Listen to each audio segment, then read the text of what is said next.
Now, let's talk about flower beds that you can buy. Y'all, these are so much fun and such an amazing option if you don't have access to power tools or you're not a builder, you don't want to build it. You don't want to build it from scratch. This is so much fun. Y'all look at the options with just these few pieces. This is fabulous. Fabulous, fabulous. This even comes with little gloves to protect your hands because there are little sharp edges until you get this stuff on, which this is the perfect ending because it keeps everything safe and it gets that finishing touch. And it came packaged amazingly. I was shocked because this little box came and I was like, there's no way. Y'all, they did a good job here. This is really a nice product. So they do suggest that you wear the gloves and that you wear closed-toed shoes. So I'm going to be good and follow the rules because, normally I'd be out here in some flip-flops. I'm going to be honest. But I put on real shoes today just because I'm sure, too, that I'll be putting this on my foot to kind of move things around. So let's get started. Y'all, these are so well packaged that each panel came covered with a film to protect it. That's quality right there. I'm excited. Now I want to show you too, in my garden, I wish I had known about these because I could have bought one instead of two of these big troughs and saved a ton of money because these can go so long and they fit all different places. I wish I had known about these ahead of time. Now for today, we're going to make a smaller one. So I'm going to use all four. We'll save those because here's the thing. If I decide next year I want a bigger bed someplace else, because these are so movable and so versatile, I can simply take it apart and move it and make it different next year. Super simple. But the spot I'm going to put it in today is fairly small.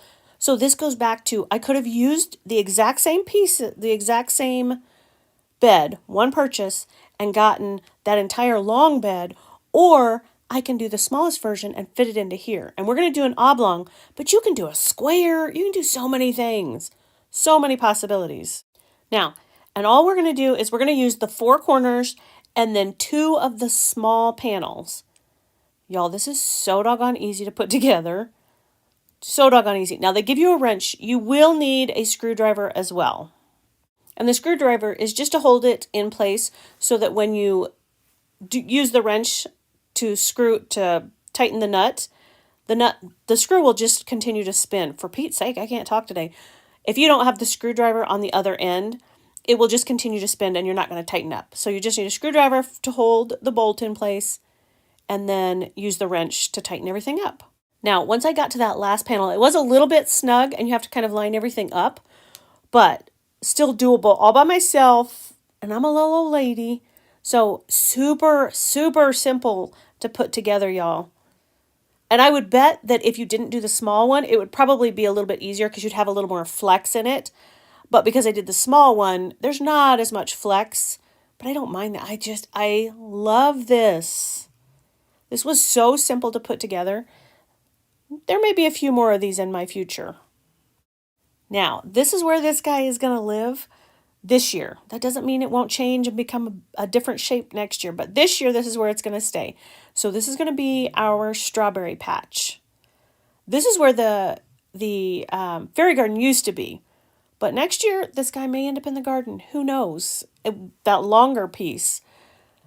So I also see this as a blank canvas for maybe some decor around it or on it. We shall see. Now I have some clematis that grows up behind it, which will be a really pretty backdrop. Now, and the finishing touch for these is the little black rubber seal that goes over the top of all those edges. And it's nice because it finishes off where they connect, because I feel like that's the only sharp piece. Because the top and bottom have this little gasket piece on it to protect you, but where these two connect, there are sharp corners. And I know not only will the grandchildren get caught, but for Pete's sake, I'll get caught on it. So I really do like how that finishes off. But do you see what I'm saying here? You could put a sign on there. There's possibilities there for some more decor. So I think for today, I'm just going to make the sweetest little sign that says strawberry patch. But I wanted to show you this as an option because, like I said, not everybody enjoys building things like I do. So this is such a fun and versatile option. Now, and this brand is Ollie. I hope I'm pronouncing it correctly, but I will leave a link down in my description box where you can get this. I really, really, really love this one. The quality and the packaging and the whole thing, it's hard to find good quality anymore. And this is really, really a nice raised bed. I think the mistake that happened where we were going to do red and it turned out black, I think is so much better. But y'all, I mean, there's so many possibilities here. This is a blank canvas. Blank canvas. I love this. Now, and on our little sign, if you notice, there's 4 little hearts. Each one of those hearts represents one of my grandbabies. Each color is different because each of them has a favorite color. I love this. Now, I thought I wanted this outside the bed, but we moved it to the inside, and I think I like it on the inside better. We'll see. I can always move it around. Now, and throughout the season, I'll update you on the strawberries too. And I don't know if everyone knows, but all strawberries don't have to be just the plain boring that you get everywhere. Most strawberries have a white flower. This variety has a bright pink flower. There is a soft pink flowering one. I can't remember the names of them off the top of my head, but I will try to make sure that I do that in the next garden update. And then I did decide to do a blueberry bush, which I'm very excited about because my grandkids and my husband love blueberries. So I'm very excited about that. First time I've tried that. I love trying something new every year. Now, I did have a moment where I knew that I needed to buy 2, and in the rush, I bought 1. So you do need a companion planting with a blueberry. So you need something to cross-pollinate with. So if you buy blueberry bushes, you need 2, not 1. And it says all that on the tag, and I knew that, but in all the excitement, I just forgot.